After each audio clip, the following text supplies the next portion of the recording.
Paano kung may isang batang kayang durugin ang bakal?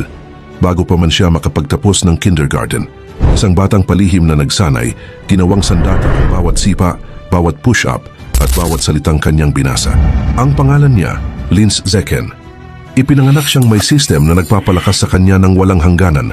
Itinakda ang kanyang kapalaran para umangat sa mundong nilamon ng labanan, kung saan ang sangkatauhan ay nakikipagbakbakan sa mga cyborgs, gene fusers at mga mutant beasts na naglalakihan. Sa edad na 4, binasag na niya ang mga record sa palakasan at akademya. Sa 10 taon pa lamang, kaya na niyang buhati ng mga batong parang laruan. Pero ang lakas ay hindi sapat, sapagkat sa dilim, nagkukubli ang isang kulto ng mga erehe na may kapangyarihang utusan ang mga halimaw para wasakin ang mga lungsod. Isang maling hakbang lang, at kahit ang isang henyo tulad niya maaaring lamunin ng buhay, ngunit nang salakayin siya ng dambuhalang daga, kasing laki ng truck, si Linz Zekken ay hindi natakot, lumaban siya. At sa bawat laban, sa bawat buhay na kanyang nasisipsip, ang kanyang tagong kapangyarihan, ang batas ng kagubatan, ay lalo siyang inilalapit sa pagiging higit pa sa tao. Ito ay hindi lamang kwento ng isang prodigy. Ito ang paglikha ng isang alamat, ang batang hahamon sa mga paligsahan ng martial arts.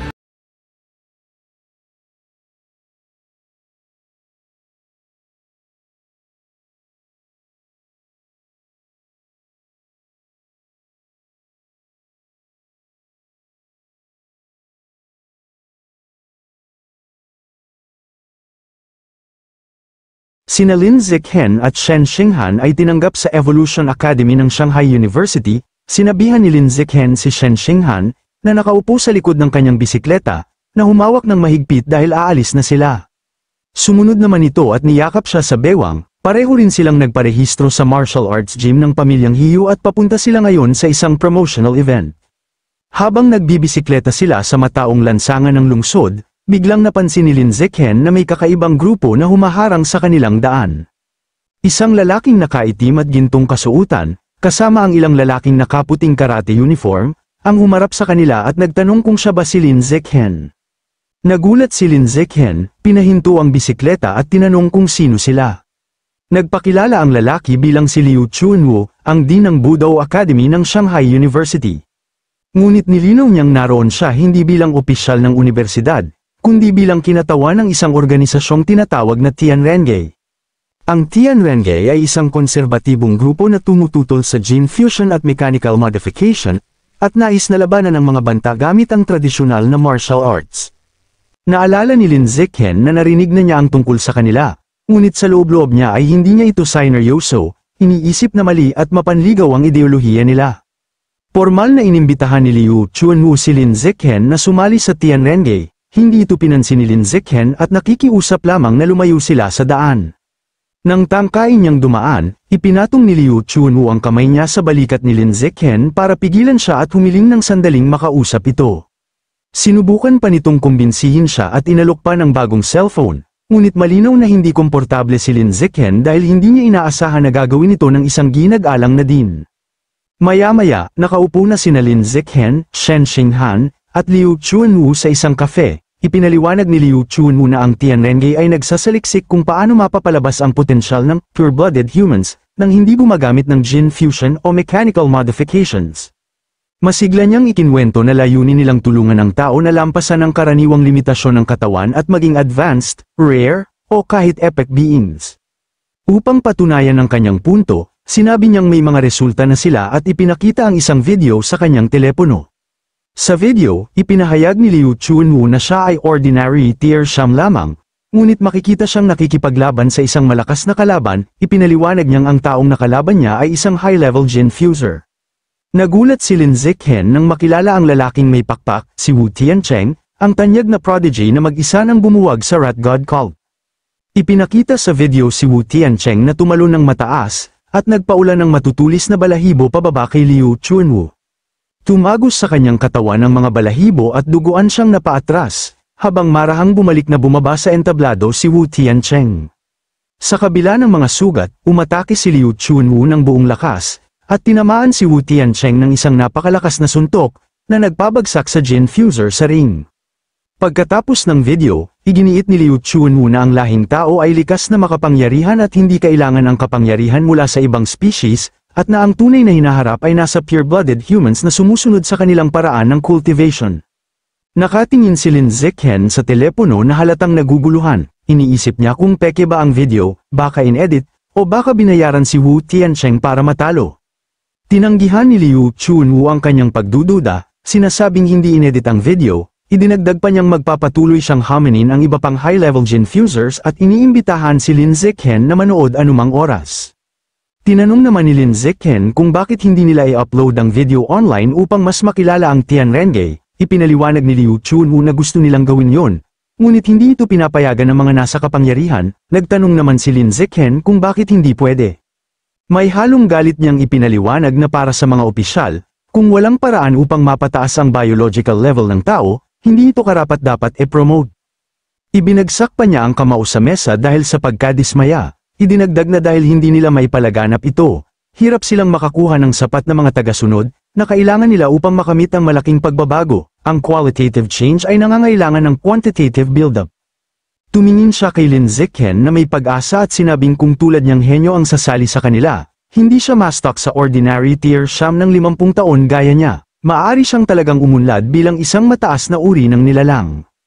Nagulat si Lin Zichen sa impormasyong ito. Sa loob-loob niya, napansin niyang 50 taon na palang hindi umuusad si Liu Chunwu, ngunit mukha lamang itong nasa edad 50.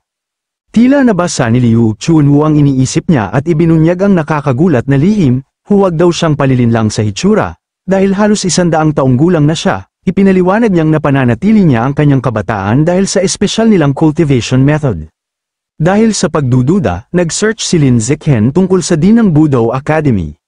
Lumabas na totoo ang sinabi ni Liu Chunwu, nakasaad sa encyclopedia na ipinanganak ito noong Marso taong 1929. Nagulat si Lin Zichen na ang cultivation method nila ay kayang magbigay ng ganoong kahabang buhay, at sandaling naisip kung maaari rin kaya itong matutunan ng kanyang mga magulang. Nagpatuloy siyang mag-scroll, titingnan pa niya kung anong iba pang kapaki-pakinabang na impormasyon ang kanyang makikita. Kaya nalaman niya na noong kabataan ni Liu Chunwu, siya ang young master ng pamilyang Liu, isang kilalang angka ng martial arts. Ngunit nang magsimula ang panahon ng Genfusion, bumagsak ang kanilang pamilya dahil tumanggi silang sumabay sa pagbabago, at tuluyang nalugmok ang kanilang dojo. Nakita rin niya sa impormasyon ang isang personal na trahedya, dahil sa matinding pagkapit ni Liu Chunwu sa tradisyonal na landas, iniwan siya ng kanyang asawa at mga anak na pinili ang Genfusion. Napaisip si Lin Zichen tungkol sa relasyon nila ni Shen Qingon, tiwalang hindi siya iiwan nito.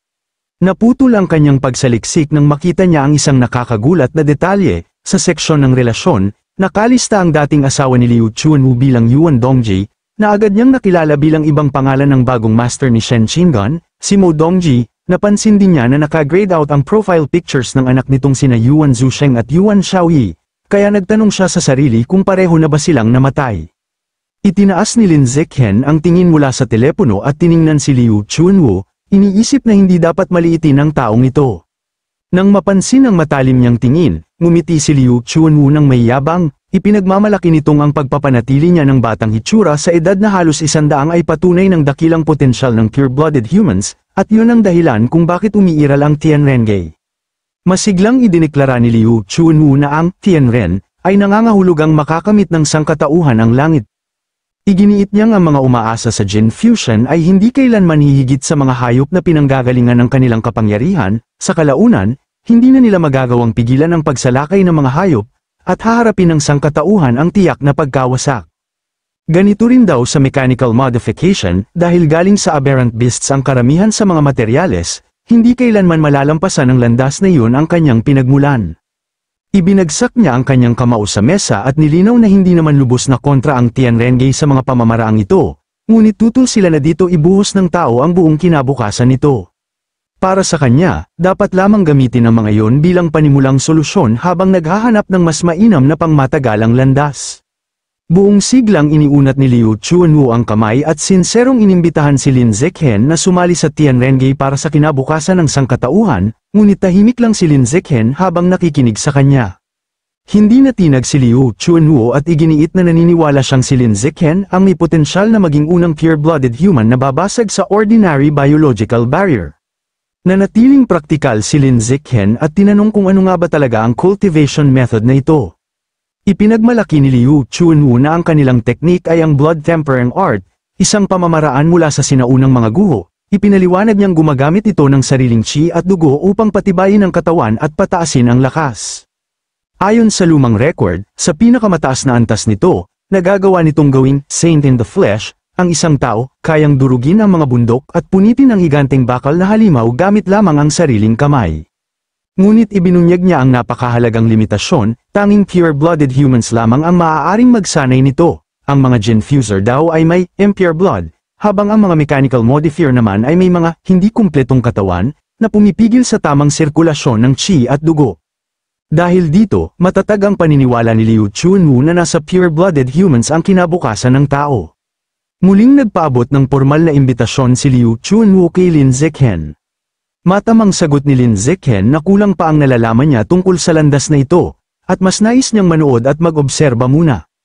Naging mas mapilit si Liu Chunwu, yumuko ng kaunti at sinabing maaari namang mag-ensayo si Lin Zikhen unti-unti, ngunit malaking sayang umano ang hindi gamitin ang pambihira nitong pisikal na kakayahan, ikalulungkot niya na hindi susubukan ang landas na ito. Lumapit pa siya at nagsalita, mula sa pananaw ng Tian Rengei, walang-wala raw ang tinatawag na top scholar na may 16% gene fusion compatibility kumpara sa kanya, hindi raw ito maihahambing kahit sa isang hibla ng buhok ni Lin Zikhen.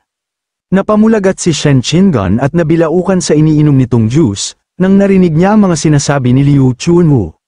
Napapalibutan ng apoy ng paniniwala, idineklara ni Liu Chunwu na para sa kanila, si Lin Zikhen, na may #1 physical test data, ang tunay na top talent ng probinsya. Iginiit pa niyang kung pipiliin ni Lin Zikhen ang landas nila, tiyak na malalampasan niya si Shen Xinghan balang araw. Nalungkot si Shen Xinghan, nagtataka kung bakit siya nadadamay sa usapan. Itinaas ni Lin Zikhen ang kamay upang putulin ang litanya ni Liu Chunwu. Itinuro niya si Shen Qingan at nilinaw na siya ang top scholar na may 16% gene fusion compatibility na tinutukoy nito. Kumaway si Shen Qingan nang may kaba habang biglang pinagpawisan si Liu Chunwu. Upang tapusin ang usapan, inihayag ni Lin Zikhen na gabi na, pinulot niya ang cellphone na inaalok ni Liu Chunwu kanina. Tumayo, hinawakan ang kamay ni Shen Qingan, nagpasalamat sa cellphone at sa inumin, at sinabi na aalis na sila. Sa takot, pilit silang pinigilan ni Liu Chunwu at nakiusap, nag-aalok pa ng 6 na buwang trial period. Habang naglalakad silang magkahawak kamay, sumigaw si Liu Chunwu sa likuran nila, na nag-aalok na daw doblehin niya ang anumang benepisyo na ibinibigay ng Evolution Academy. Nang hindi pa rin sila tumigil, mas lalo siyang nataranta at tinaasan pa ang alok 3 beses na benepisyo. Ang salitang triple ang nagpahinto kay Lin Zikhen, nanlaki ang mga mata sa pagkabigla. Biglang nagbago ang eksena, muli na siyang nakaupo sa mesa, sinasabi kay Liu Chunwu na matagal na niyang sinasang-ayunan ang pilosopiya ng Tian Rengei. May nag-aapoy na determinasyon sa mukha niya habang sinasabi niyang napagdesisyonan na niyang dalhin ang kanyang talento sa Tian Rengei at tumulong sa adhikain ng mga pure-blooded humans. Napatulala si Liu Chunwu habang ang maliit na version niya ay umiiyak dahil sa laki ng perang ipinangako niya. Matapos magpas siya, sinabi ni Lin Zikhen na may tanong siya. Tinanong niya kung alam ba ni Liu Chunwu kung ano ang source site. Kita ang pagkagulat ni Liu Chunwu, nagtataka kung paanong isang estudyante ang may alam tungkol sa ganoong lugar. Naging seryoso ang mukha nito habang ipinaliliwanag na ang source site ang pinagmulan ng lahat ng buhay. Idinagdag pa niya na ang lahat ng kakaibang hayop na umiiral ngayon ay nagmumula rito. Napaisip si Lin Zikhen, kung ang source site ang pinagmulan ng lahat ng aberrant beasts, kaya alam ng sangkatauhan ang tungkol sa mga anomalya at maaari pang ma-access ang pinagmulan ng lupa. Kaya curious niyang itinanong, na ibig bang sabihin pati ang lamang hayop na ibinibenta sa mga merkado ay galing doon? Kumpirmado yun ni Liu Chunwu, hindi sapat ang karaniwang karne sa lupa upang mapakain ang buong populasyon. Nagtanong si Lin Zikhen kung may mga video ba mula roon sa source site. Umiling si Liu Chunwu, hindi raw gumagana ang anumang electronic device sa lugar na yon, kaya tanging mga detalyadong guhit o painting lang ang paraan para maitala ang anumang nakita. Biglang naalala ni Lin Zikhen ang larawan ni Luo Chenzu, ang senior sister ni Shen Xinghan, at napagtantong hindi pala yun litrato kundi napaka-detalyadong painting. Napatigil ang usapan nang tumunog ang telepono ni Lin Zikhen. Si Heiyu yun, nagtatanong kung nasaan sila dahil magsisimula na ang promotional event sa gym, sinabi niyang papunta na sila. Tumayo sila, sinuot ang backpack, at nagpaalam kay Liu Chunwu, may mga gagawin pa sila, Mag-usap na lang sila ulit sa ibang pagkakataon. Bago sila umalis, iniabot ni Liu Chuanwu ang isang asul na aklat na pinamagatang Blood Tempering Art, na naglalaman ng detalyadong cultivation method. Ngunit nagbabala siya, mayroong threshold, kailangang umabot sa ordinary tier 4 at magkaroon ng sapat na chi at dugo bago ito may segowa. Iminungkahi niyang pag-aralan ni Lin Zikhen ang libro sa tag-init at magsimula kapag nakapasok na siya sa tier 4. Kinuha ni Lin Zikhen ang aklat at basta na lamang isinuksok sa bag. Sa isip ni Lin Zikhen na sa ordinary tier 6 na siya, at magsisimula na siyang magsanay pag-uwi. Lumipat ang eksena sa isang mataas na gusali, isang dalagang nakatali ang buhok ang matinding nag-eensayo, malakas na sinisipa ang heavy bag hanggang umuugang ito. Tumigil siya nang makarinig ng masayang pag-whistle, paglingon niya, nakita niyang dumating si Liu Chuanwu na masayang naglalakad. Nagtanong siya sa kanyang dean kung bakit ang saya nito. Ipinagmalaki ni Liu Chuanwu na dahil sa kanyang karisma, na-recruit niya ang estudyanteng may pinakamataas na physical test score sa buong probinsya sa Tianrengge. Nanlaki ang mata ng dalaga, tinanong kung totoo yun. Ipinakita ni Liu Chuanwu ang contact info ni Lin Zikhen sa telepono, tumugon siya na yun ay dahil sa kanyang karisma, ngunit hindi yun pinaniwalaan ng dalaga at sinabi niya rito na magsabi ng totoo. Dahil dito, napilitan siyang umamin na kinailangan niyang i-offer triple ng benepisyong ibinibigay ng Evolution Academy. Napasigaw ang dalaga sa takot, paulit-ulit niyang ipinaalala na baon na sa utang ang kanilang organisasyon. Sinubukan siyang pakalmeyan ni Liu Chuanwu, minasahe ang balikat, sinasabing may nakaset up na siyang date sa 3 mayayamang babae upang mabayaran ang gastos, bagay na ikinainis lalo ng dalaga at nakikiusap siya sa kanyang dean na huwag siyang muling maging pasaway.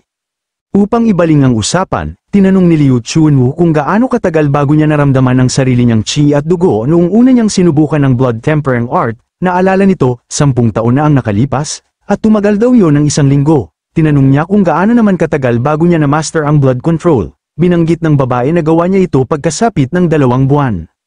Hinimas ni Liu Chuanwu ang kanyang balbas, pinuri ang talento ng dalaga bilang dating runner-up ng Kyoto exam, inamin niyang kahit siya, na tinatawag ang sarili na henyo, ay inabot ng 2 linggo bago maramdaman ang sariling chi at dugo. Nalungkot ang dalaga, nakiusap na huwag nang banggitin ang dati niyang titulo, simula raw nang iwan niya ang Jin Fusion at sumali sa Tianrengge. Hindi na siya umangat sa high-level tier at pakiramdam niya ay pinagtatawanan siya ng mga tao dahil unti-unting nawawala ang kanyang kinang.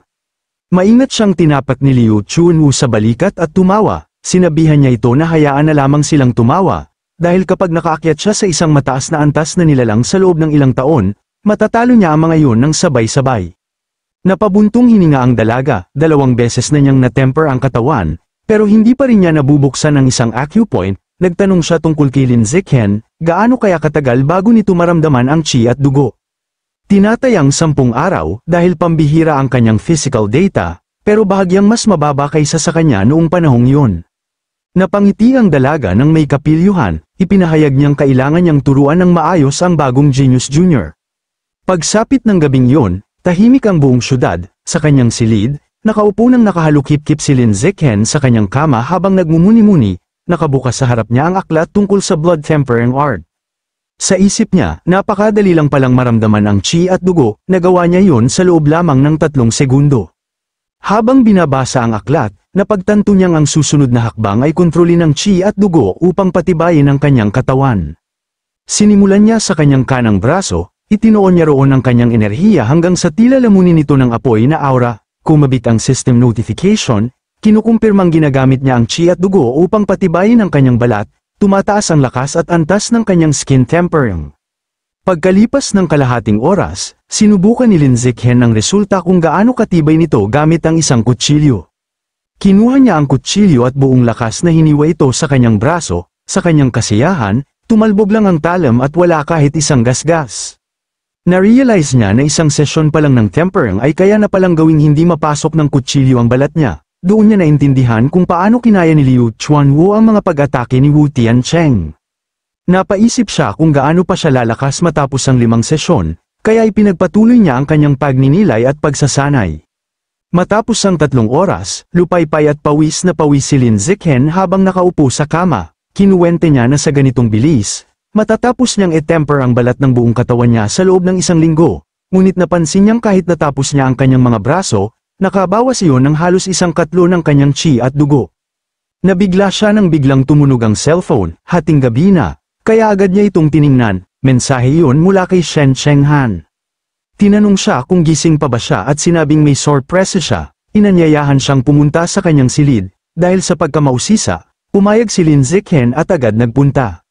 Habang papaalis na si Lin Zichen, naisip niya kung anong uri ng sorpresa yun, lalo na't hating gabi na. Habang naglalakad palabas, nakasalubong niya ang kanyang ina, si Zhang Wangxin, ngumiti ito na may alam, at tinanong kung pupunta ba siya kay Shen Chenghan, ipinaliwanag niyang nag-message sa kanya ang dalaga tungkol sa sorpresa. May pilyong ngiti pa itong nagsabing bilasan niya at huwag niya itong pagantayin. Kumatok si Lin Zichen sa silid ni Shen Chenghan at sinabing naroon na siya. Pinapasok siya nito. Binuksan niya ang pinto, at natigilan, nakahiga si Shen Chenghan sa kama, balot na balot ng makapal na kumot, pulang-pula ang mukha. Nang tanungin niya kung ano ang nangyayari, nahihiyang sinabi ng dalaga na ito ay isang sorpresa para sa kanya. Tinanong niya ito kung bakit nakabalot siya ng kumot para sa isang sorpresa.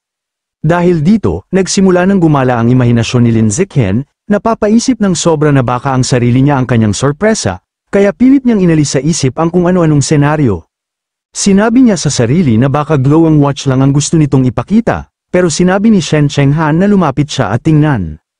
Namumula pa rin, umupo si Lin Zichen sa gilid ng kama, mahina itong nagsabi na itaas niya ang kumot para makita ang sorpresa. Parehong namula ang mukha ng dalawa, at habang bumilis ang tibok ng puso ni Lin Zichen habang dahan-dahan niyang inaangat ang kumot. At nang maangat na niya ito, tuluyan siyang napatulala. Si Shen Chenghan ay nakahiga, namumula, suot ang masikip na puting changsam na binili niya online. Nanlaki ang mata ni Lin Zichen sa gulat, halos hindi makapagsalita. Mahina siyang tinanong ni Shen Chenghan kung maganda ba ito sa kanya. Kinabahan man, tumanggo siya at sinabing bagay na bagay sa kanya. Dahil sa reaksyon niya, umamin si Shen Chenghan na bumili rin siya ng itim na stockings, at tinanong kung gusto niyang makita. Pawisan ngunit sabik, pumayag si Lin Zichen at sinabing isuot niya para makita niya.